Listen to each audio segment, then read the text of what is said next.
Again, my name is Chris Sudol. I'm a JD candidate at the Elizabeth Hobbs School of Law at Pace University.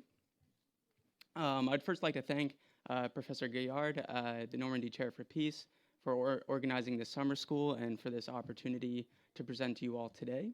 I'd also like to thank the University of Caen and the Normandy region for hosting this event.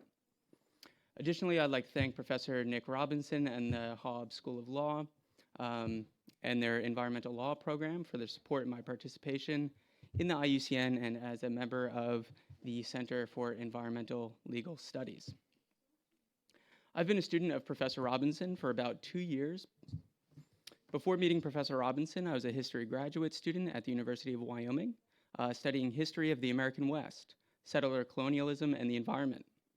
My thesis research involved researching the doctrine of discovery and ways in which settler societies manipulated nature to impose settler norms on indigenous peoples and communities. When meeting Professor Robinson in 2020, he was continuing work on an IUCN motion, along with several co-sponsors, including the environmental law program at the University of Hawaii, led by Professor Foreman, and the KUA, led by Kevin Chang, which is KUA is a Native Hawaiian environmental conservation, justice, and cultural preservation organization. And this motion that they were working on was for a motion for the IUCN to renounce the doctrine of discovery. Just quickly, just by a show of hands, who has heard of the doctrine of discovery before? The doctrine of terra nullius, the papal bulls, anything? Okay, great, that's fine. Just curious. Before this moment, meeting Professor Robinson and being introduced to this initiative, I have never heard of the IUCN, but was inspired, of course, by Professor Robinson to get involved. As a result, I ended up working alongside my peers, including Carly Hopkins, who's out there, in working to pass important motions at the IUCN World Conservation Congress, including Motion 48, which I'll discuss with you today. So today I'm going to present to you Renouncing the Doctrine of Discovery, the contribution of the 2021 IUCN World Conservation Congress, and its aftermath. I've replaced the verb in this title from abandoning to renunciation or renouncing to indicate the necessity for an active process in which present and future generations need to take to implement such a monumental task. Okay, so first I'll give a brief introduction of IUCN for those who don't know what IUCN is, but more importantly, I will then provide an introduction to the doctrine of discovery. And lastly, I'll explain the buildup to the IUCN's renunciation of the doctrine of discovery as Motion 48, which is now Resolution 119, spoiler alert, after its passage, and the renunciation at the World Conservation Congress. And then I'll go ahead and talk briefly about the future of renunciation, both at the IUCN and, if there's time, talking about renunciation generally.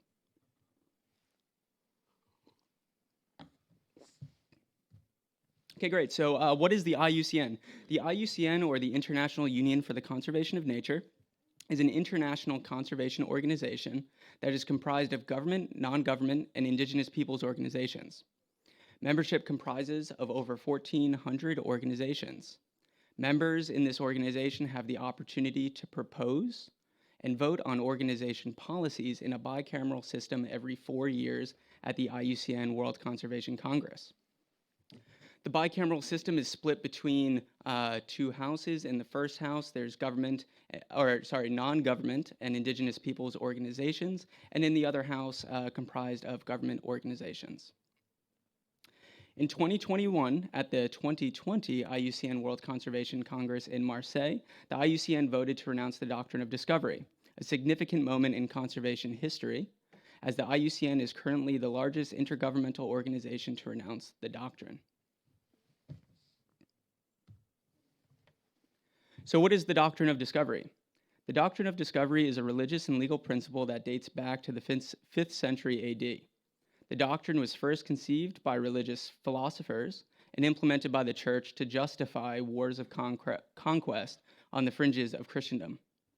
The doctrine dictated the Christian treatment of non-Christian peoples, their land, resources, and property.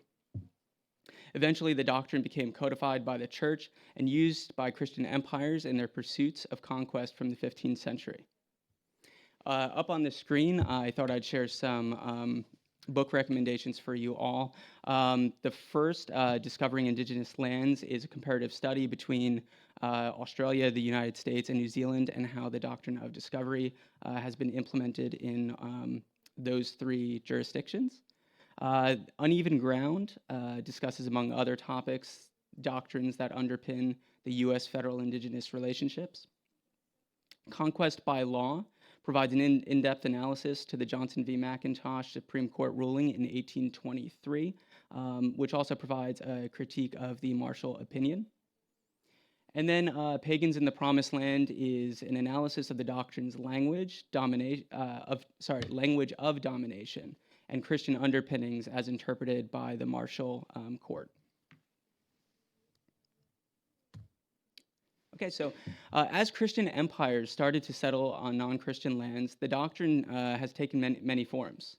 Forms range from the doctrine of terra nullius, which is predominant in Australia, to the Marshall principle of the doctrine of discovery as per the 1823 Johnson v. McIntosh ruling. Since the doctrine's inception and its application in 15th century conquest, this principle has maintained a common principle of Christian domination used by settlers and secular societies. Today, there are still laws in settler societies that rely on the doctrine, which impose incongruous value systems that create an imbalance with nature and deprive indigenous peoples of human rights. So leading up to the IUCN 2021 IUCN World Conservation Congress, there were some important moments, pretty significant moments that led to that point.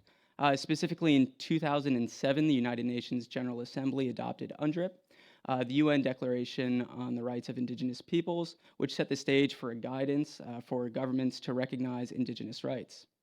For example, just to expand on what we all learned earlier from Kenneth Deere's presentation, Article 8, Section 1 highlights that indigenous peoples and individuals have the right not to be subjected to forced assimilation or destruction of their culture, and that the prevention or redress for any action which has the aim or effect of depriving them of their integrity as distinct peoples or of their cultural values or ethnic identities.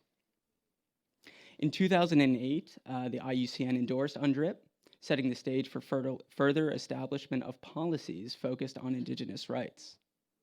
2008 was also the first time a resemblance of Motion 48 was introduced, but when submitted to the working group, or the IUCN World Conservation Congress, IUCN Resolutions Working Group, the working group refused to have the motion admitted for debate, suggesting that the topic was irrelevant to IUCN's mission. In 2016, the IUCN finally changed its statutes and regulations at the World Conservation Congress to include indigenous peoples organizations as full voting members. 2020 would be the first time that indigenous peoples could propose and vote on IUCN policy and decision-making.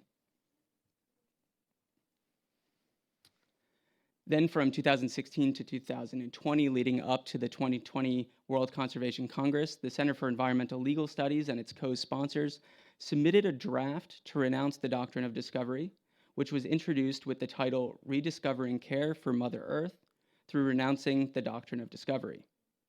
However, in the working group stage, the Council of IUCN's working group changed the name to, quote, Rediscovering the Care for Mother Earth from the Vision of Indigenous Peoples, without consultation or approval of the motion sponsors. Additionally, the Council went further and changed the express language of renunciation of the doctrine to language that suggests renouncing paradigms of inequality. This weakened the motion's language significantly, all but eliminating the doctrine of discovery from the motion. Then leading up to 2020, as we all know, COVID pandemic came, so that's why I have there in parentheses 2021 is because the Congress was postponed to September of 2021. This World Conservation Congress was unique in that it took place in a hybrid format, so there was both participation by members online as well as in person. However, as we'll talk to about the voting,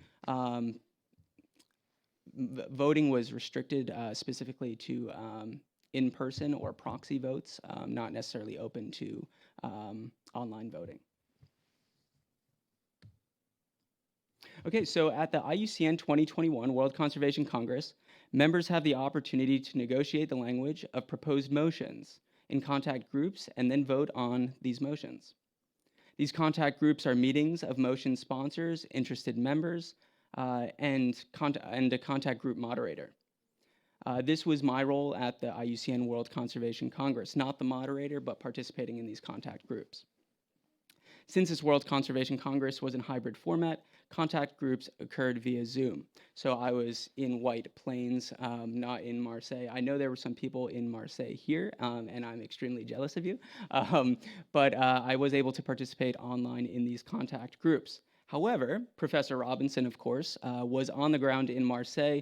He attended the World Conservation Congress in person, and he and others worked on the ground to gain support for the motion.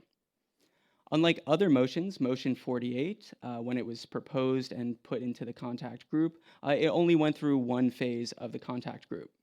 However, the proposed draft that was changed by the council, again changed when going through the contact group. So there were four main changes to the motion leading up. First was, probably the most important, was to revert the language back to the original proposed language. Right, as I stated earlier, the IUCN working group went ahead and changed the language of the motion without support of the co-sponsors. So that was successful. Everybody agreed on that. Second was a proposal by Kevin Chang of the KUA, which was to strengthen the express renunciation language within the motion. This was specifically within the title, making sure that doctrine of discovery was specifically stated as a purpose of this motion, and also taking out the language of so-called in front of every time the doctrine of discovery was mentioned in the motion. This was changed to the doctrine of discovery in all of its manifestations to cover all of the legacy components of the doctrine of discovery.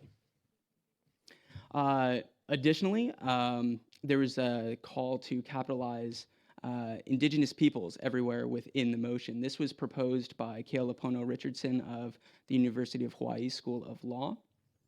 And then lastly was to strengthen the operative language in the motion. So there was little vocal opposition that occurred in the contact group. However, it was unclear whether members would support the changes to the motion, since the only time that members would see this before voting was when it was presented to them while the vote was about to happen. So leading up to the vote, for a motion to be approved, a simple majority of the votes cast in categories A, right, which is the government category, and category B and C, which is non-government and indigenous peoples organization category combined, is needed. So in both houses, you need a simple majority for the motion to be adopted. So abstentions don't count as well, which came into play here in the voting. And additionally, there's just no quorum necessary for the vote to occur. Okay, so now I'm going to play a short video to share with you all the voting decision.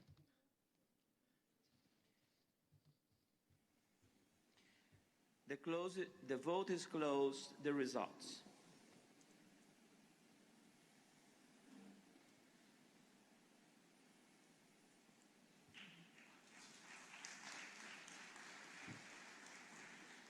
Well, now that the vote is over, if the press is here, and I know it is, this is one of the most important motions approved by IUCN ever. I was not even aware of it, and that's the beauty of IUCN.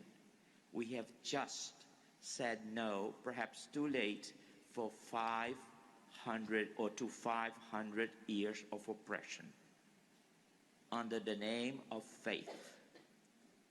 And faith is to liberate, not to oppress. So this is extraordinary.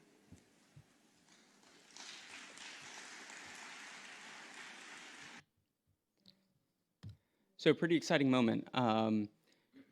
This motion was passed in the third sitting of the members. So upon further analysis, though, I zoomed up on the voting screen here. As you can all see, abstentions played a significant role in the passage of this motion, and there was a lot of contention about who was allowed to vote in this hybrid format. But in this case, in category A, you can see there were 53 votes of yes, which equated to about a 78% approval, which achieved that simple majority that was needed. And in category B, there was 423 yes votes, which equated to a 91% yes vote. But it goes further. Right, so fortunately, I had access to each individual member's vote at the IUCN, and this is where it gets pretty interesting because there were some major takeaways from the individual voting. So significantly, right, major doctrine of discovery legacy nations, which I define as those who have implemented the doctrine of discovery, those nations which still rely on the doctrine of discovery for its legal regimes, overwhelmingly voted no or abstained. Okay, for example, state members of Spain and England voted no. State members in Mexico, Guatemala, and Honduras voted no. And state members of Portugal, France, United States, Canada, Australia, New Zealand abstained.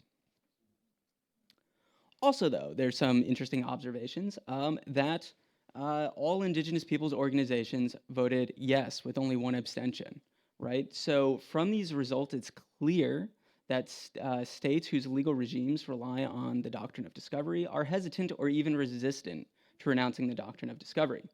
However, at an organization like this, right, that permits Indigenous peoples and nonprofit organizations to vote, there's no contest of the need to renounce the doctrine of discovery. The challenge from here, though, is how to implement the doctrine of discovery's renunciation at the IUCN and generally, especially in those member states that have abstained or voted no on the motion, but also rely on the doctrine for its legal regimes. So what does the renunciation of the doctrine of discovery look like? Okay, renunciation presents procedural and substantive challenges.